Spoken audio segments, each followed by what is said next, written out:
Hello everyone, and welcome to this two-part politics series which forms part of the British Values section of your Year 7 PSHE curriculum, specifically democracy. My name is Lucas Wainwright, MYP, and I am your current Member of UK Youth Parliament for County Durham. I am also a Year 13 student here at St Bede's. In my role as MYP, I represent 46,270 young people across our county. I have had the opportunity to work on national campaigns, speak in the House of Commons twice per term in office, and make sure your voices are heard nationally. I'm also one of the 17 current youth ambassadors to the Children's Commissioner for England. I've also spent a lot of time working with young people through Forest School, Children's Liturgy at church, and different youth groups, helping to build confidence and support others in our community. St Bede's asked me to design and deliver these lessons because politics can seem confusing when you first meet it. But it doesn't have to be.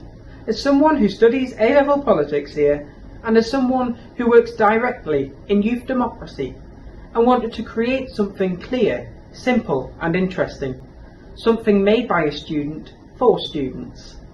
And because this is my final year here at St Bede's, it also means a lot to me personally to leave something behind that helps the younger years understand how their voices matter.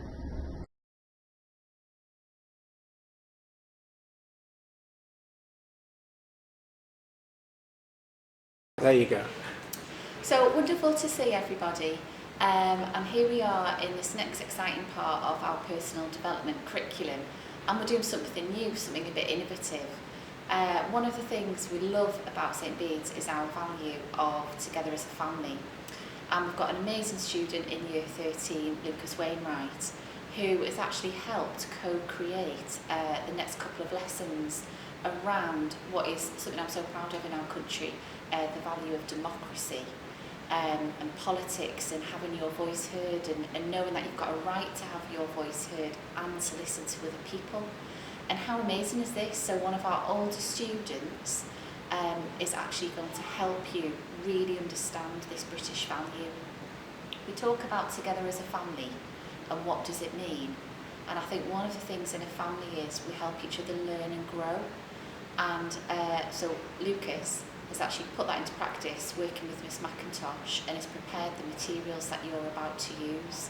Lucas himself, great role model to have in our school, been in our community for 7 years, and from setting up a politics group for younger students to being the area youth voice parliament representative, and very proud working for the Children's Commissioner and going down to London and having all these amazing opportunities. He'll talk to you a bit more about that, I'm sure. Really paving the way for how young people can be a part of politics in school, at a local and a national level. So really hope you enjoyed these next few lessons. Across these two lessons, we're going to cover the basics of politics in a way that makes sense for real life. In our first lesson, we'll look at why politics matters, how the country is run, including the monarch, the government, parliament, and the courts. In our second lesson together, we'll explore how elections work and how debating and advocacy actually happen. Advocacy means speaking up for an idea or a group of people. An advocate is someone who uses their voice to help make change, whether that's in school, in the community, or nationally. You'll also discover how you can get involved in making change, even at your age. By the end, you'll understand the essentials of how decisions are made in the UK, and how people like you can also make a difference.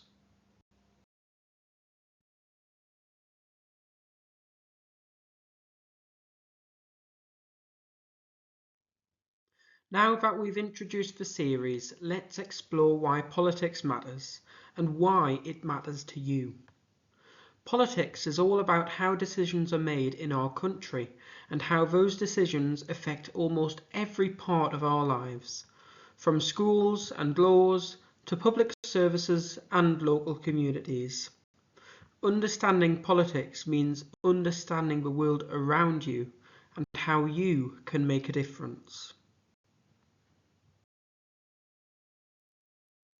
Politics has developed over hundreds of years.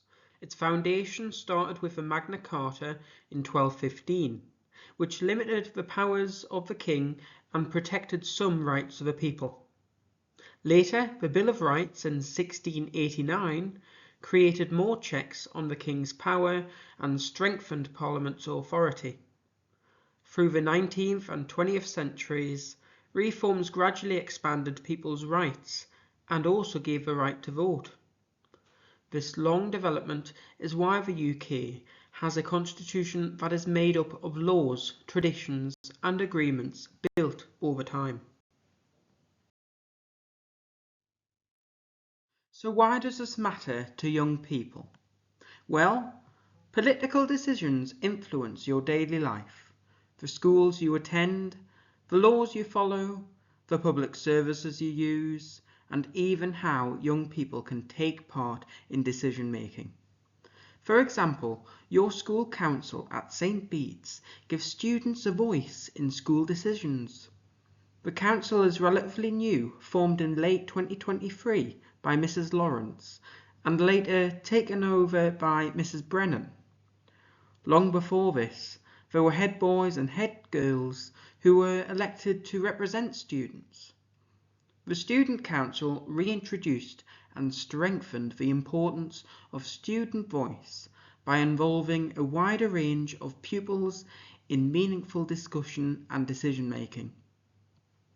We've already seen students use this platform to raise important issues. For example, Mark Horban, now in Year 10, has spoken about stewardship, caring for the planet, and the importance of collective sustainability through his role on the Council. This shows how young people can actively engage with the issues that matter to them.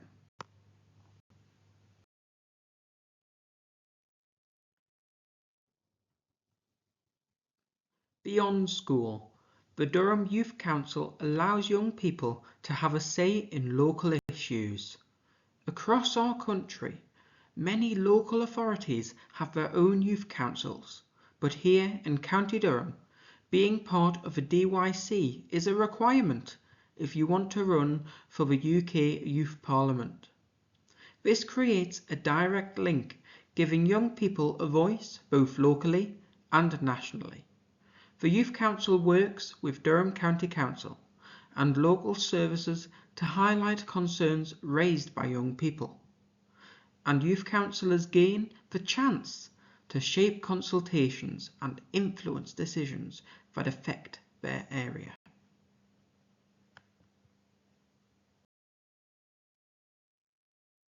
The Children's Commissioner for England also plays a key role in this.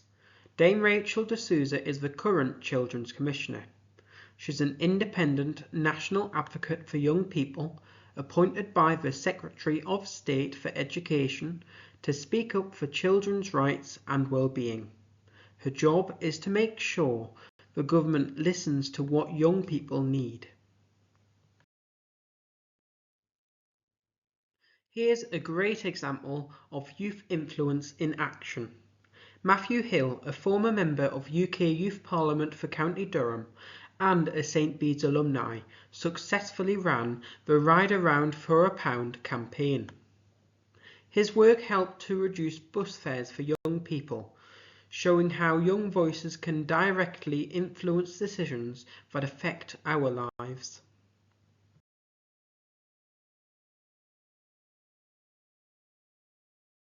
Now it's your turn. You'll receive a printed sheet divided into 4 sections: home, school, county and country. Your task is to create a simple mind map showing examples of how political decisions affect each area of your life. Think about rules, services, opportunities, and things that you use or experience every day. You have 8 minutes to complete your politics map. During this time, a new picture slide will appear on the screen every minute. These show different examples of politics and youth advocacy, and they also help you to see how much time you have left. Work together in your groups, and remember to include examples for all 4 areas. After the activity, we'll go through an example so you can check your ideas and see how each area is affected by politics.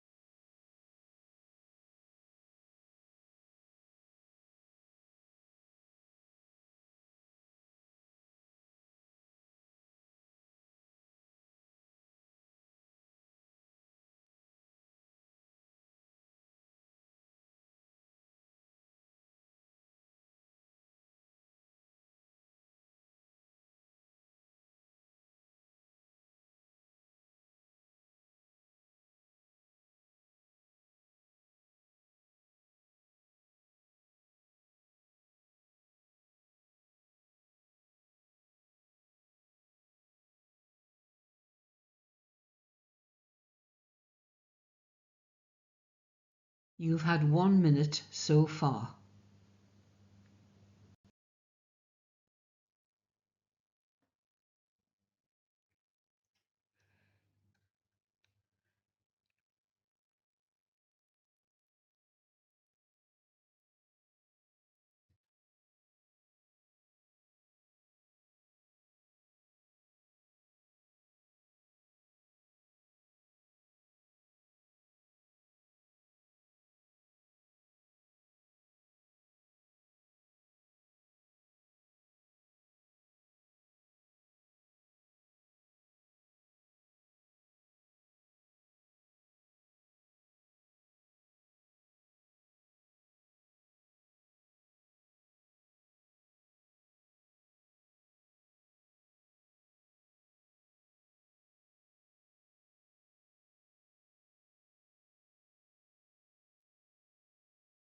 You've had 2 minutes so far.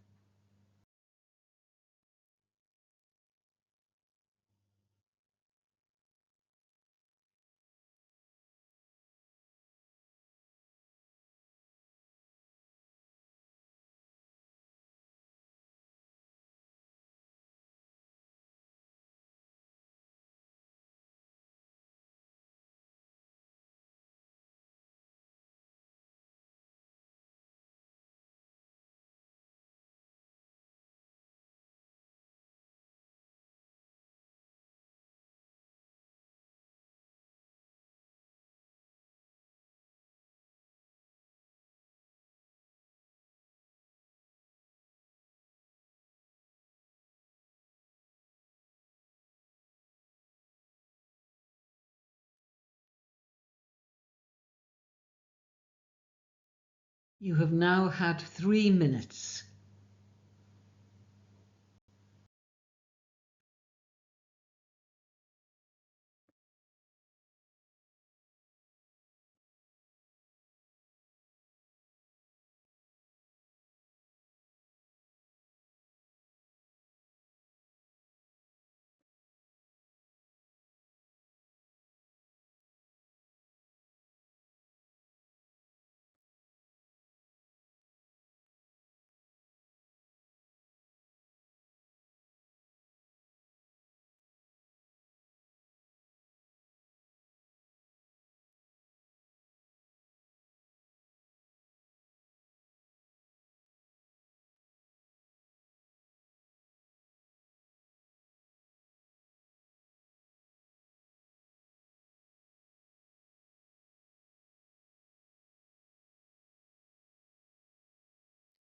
You have had 4 minutes.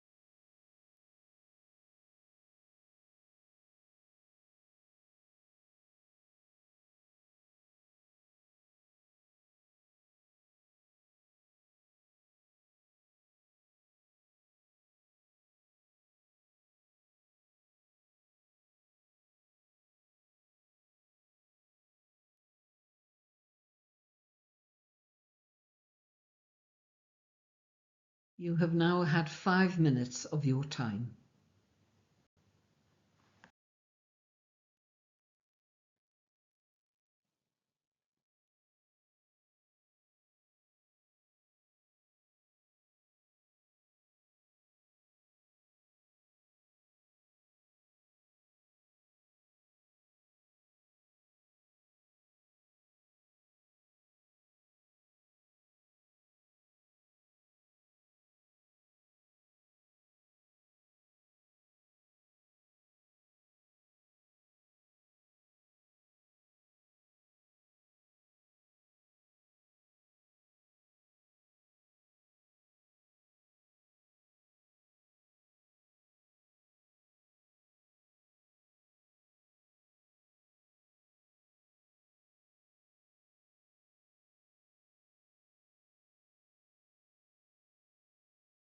You have used 6 minutes of your time.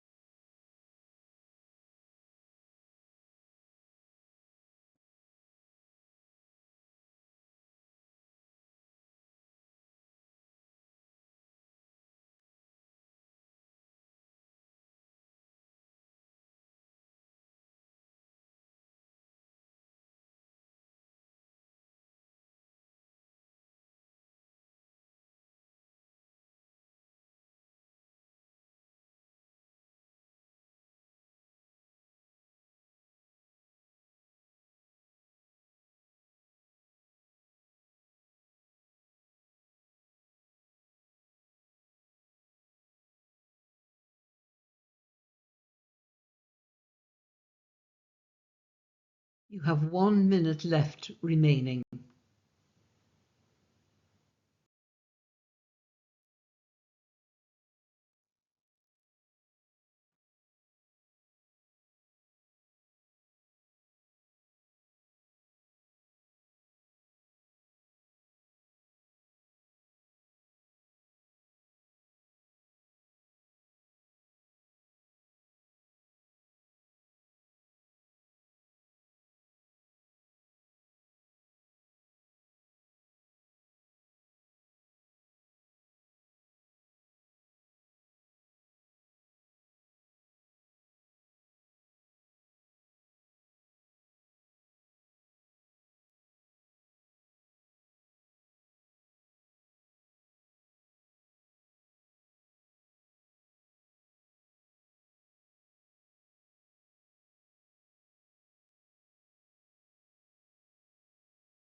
Finish now. Your time is up. Please put your pens down. Here's an example of a completed politics map. Notice how decisions at home, school, in the county and across the country all connect and influence your life. For example, your school council might decide on new rules for break time. The county council could change bus routes, and national decisions might affect things like free school meals or laws you have to follow. This shows that politics isn't just something adults do. It's all around you, and your voice matters.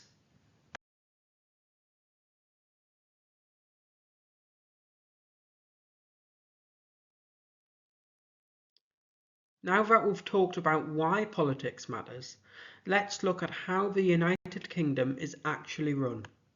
To make this simple, there are four main parts you need to know: the monarch, the government, parliament, and the judiciary. These four parts work together to keep the country running, make decisions, and make sure the law is followed fairly. We're going to break each of them down one by one. Firstly, the monarch. At the moment, this is King Charles III.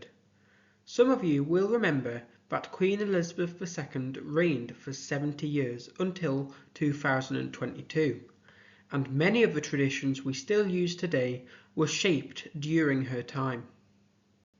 The monarch doesn't run the country day to day, but has important ceremonial and constitutional roles.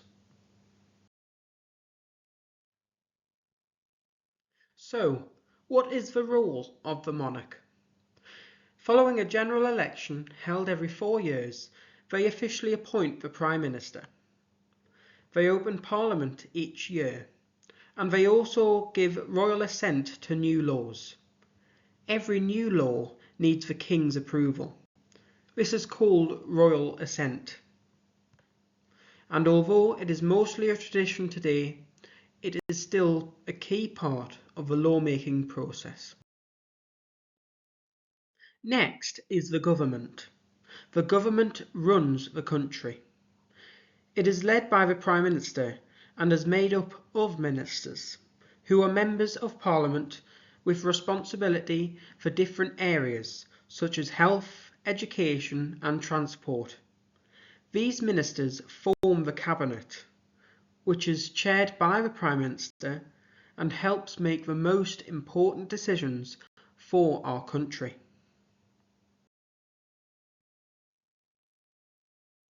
The government is responsible for putting policies into action, running public services, and proposing most of the laws that go through Parliament.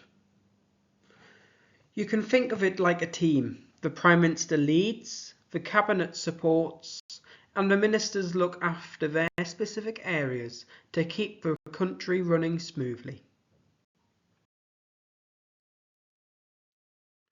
Parliament is made up of two houses, the House of Commons and the House of Lords.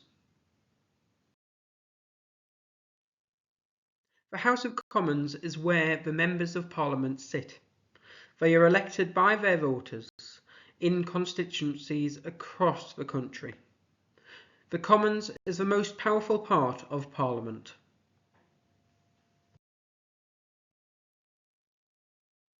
The House of Lords is not elected.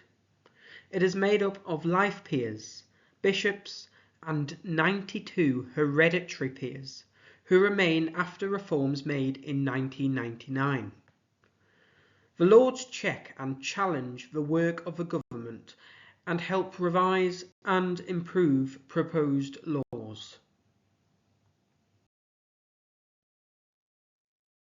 Both houses review laws, debate ideas, and hold the government to account. This means they ask questions, challenge decisions, and make sure the government explains what it's doing. Finally, we have the judiciary.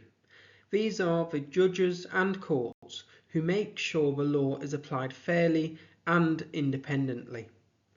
They protect people's rights, settle disputes, and can challenge the government if it acts unlawfully.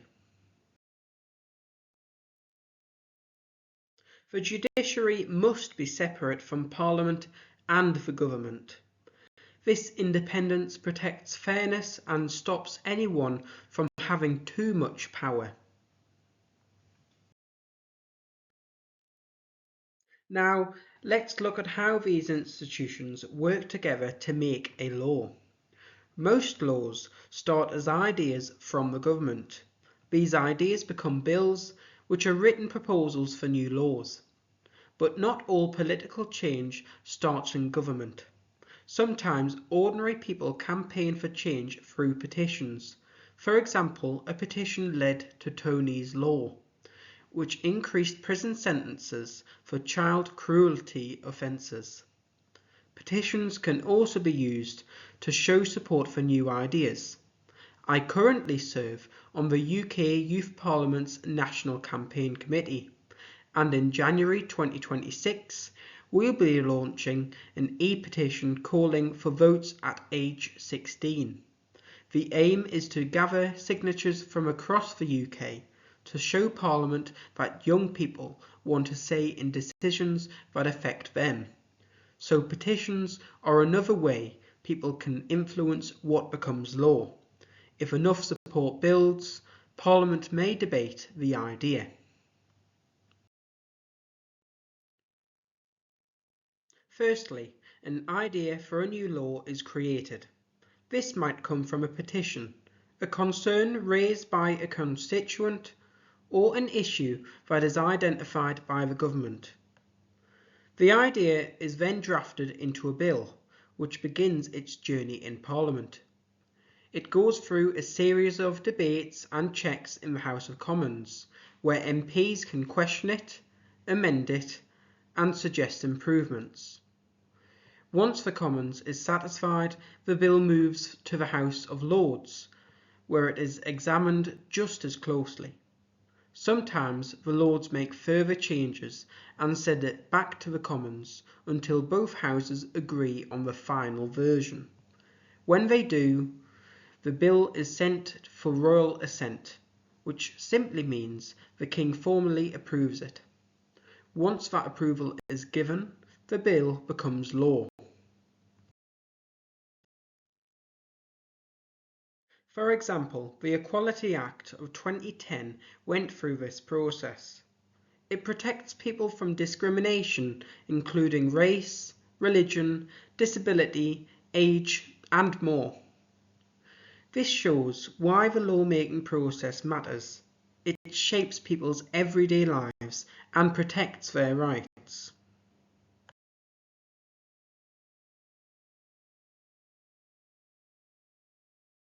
Right everyone, it's time for your activity, called Power Paths. You'll each receive a sheet. On one side, you'll see the stages of how a law is made. Your first task is to put these stages in the correct order, starting from the idea for a new law all the way to royal assent. On the other side of the sheet, you'll see sentences describing what happens at each stage. Once you've ordered the stages, match each sentence by writing the number of stages in the box next to it. You'll have 8 minutes to complete this activity. We'll use the picture slides on the screen to help you keep track of the time, with a new slide appearing every minute. Take your time and work carefully, and when your time is up, we'll show you an example of a completed Power Paths activity.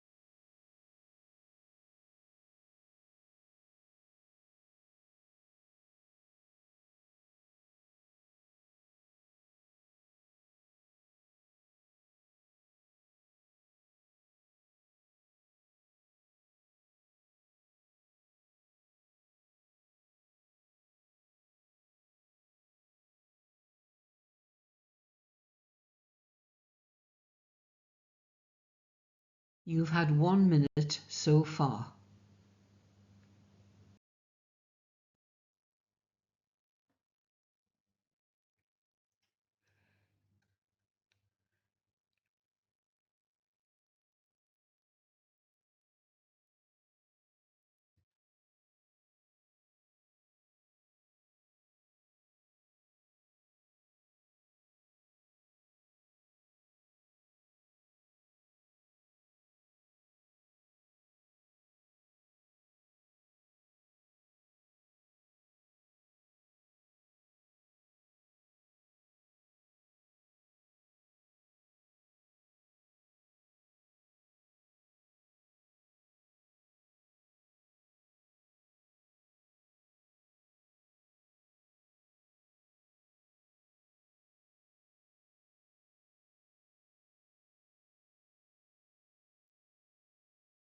You've had 2 minutes so far.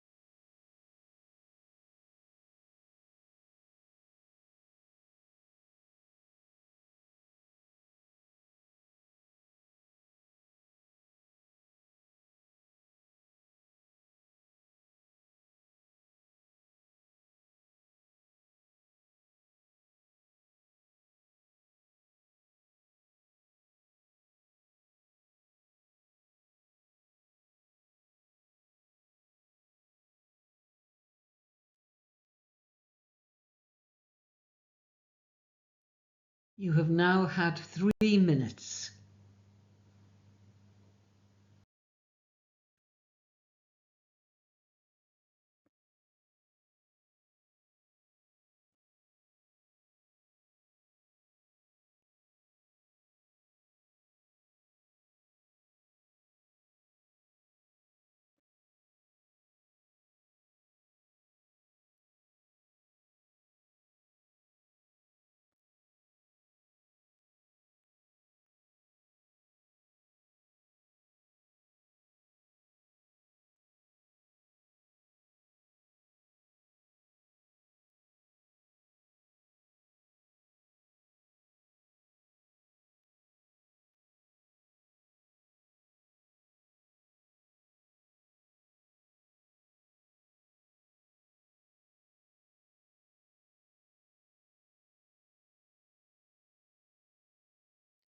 You have had 4 minutes.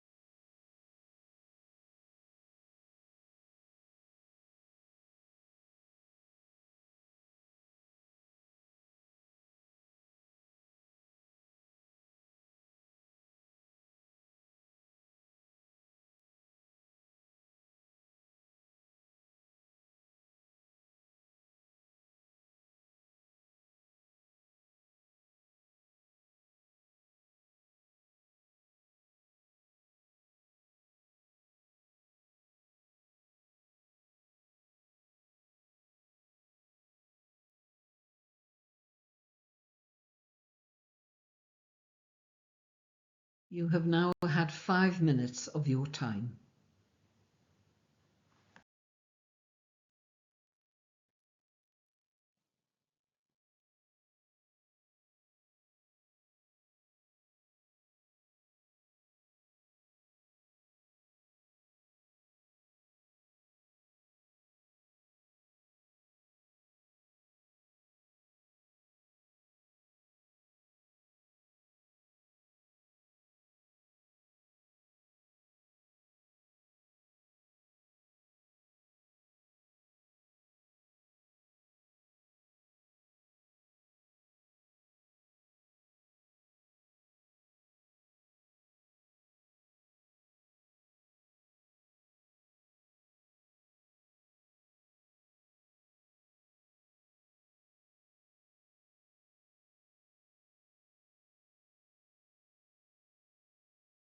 You have used 6 minutes of your time.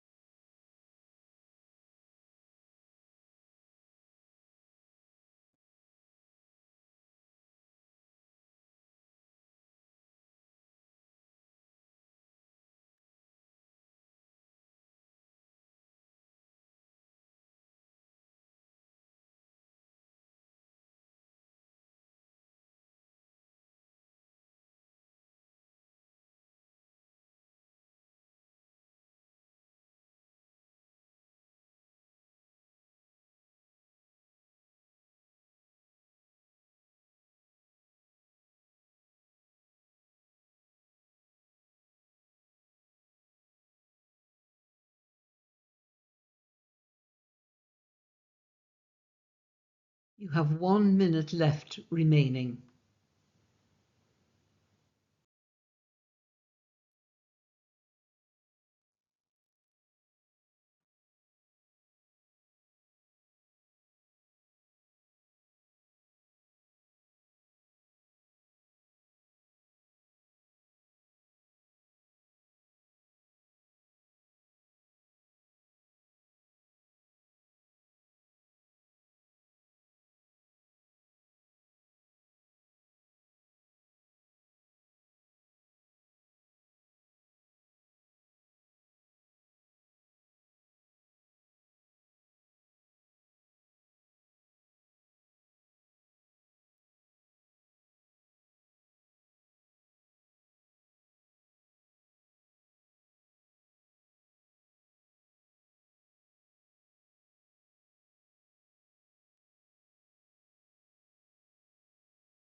Finish now. Your time is up. Please put your pens down. Here's what a completed Power Paths activity should look like. First, the stages of the law-making process are in the correct order, starting with the idea for a new law and ending with royal assent. Then, each stage has been matched with a sentence that describes what happens at that point in the process. You can see that it begins with the idea being drafted into a bill, then moves through the debates and checks in the House of Commons, followed by the scrutiny in the House of Lords. Once both houses agree on the final version, the bill goes for royal assent, the King's formal approval, and that's when it becomes law. This example shows the full journey laid out clearly, with each stage paired to the right description. We've now covered a lot in today's lesson. Let's take a brief moment to recap the key points. Firstly, we looked at why politics matters and how it affects you in your everyday life. At home, at school, in your county and in the country. You explored this during the Politics Maps activity, where you created a politics mind map showing examples of how political decisions touch each area of your life. Next, we explored the four main parts of how the country is run: the monarch, the government, parliament and the judiciary. You also completed the Power Paths activity, which showed you how an idea becomes a bill and eventually a law, and why that process is important. For example, with legislation like the Equality Act of 2010. Finally, we talked about youth voice and how even at your age, you can make a difference in your community and beyond.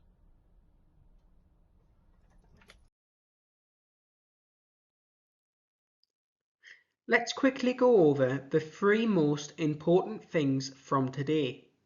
Firstly, politics affects your life, from your school rules to what happens in your town and even national decisions. Secondly, your voice matters even at your age. What you think and say can make a real difference in your community. And third, you now know the basics of how the country is run, who makes decisions, how laws are created, and how everything fits together. Keep these 3 points in mind. They are the foundation for understanding politics and using your voice to make change.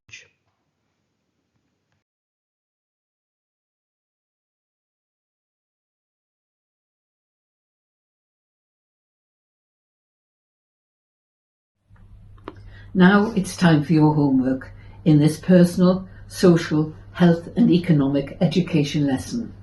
It's called Setting Up a Political Party. First, you'll read a short passage and answer some questions. This will help you understand how political parties are set up, how they represent ideas, and how they work in the country. Next, it's your turn to be creative. If you were to set up your own political party, what would it be called? What would it stand for? What issues would it focus on? Think about what matters to you and your community and write down your ideas. This homework is due in your next PSHE lesson or at a time that's convenient for your teacher. Be sure to record it in your student planner so that you don't forget. Thank you for taking part in today's lesson. I hope you now have a better understanding of politics and how it affects your life, what your voice is, and the basics of how our country is run. Remember, the most important thing is that your voice matters. So together, let's make a difference.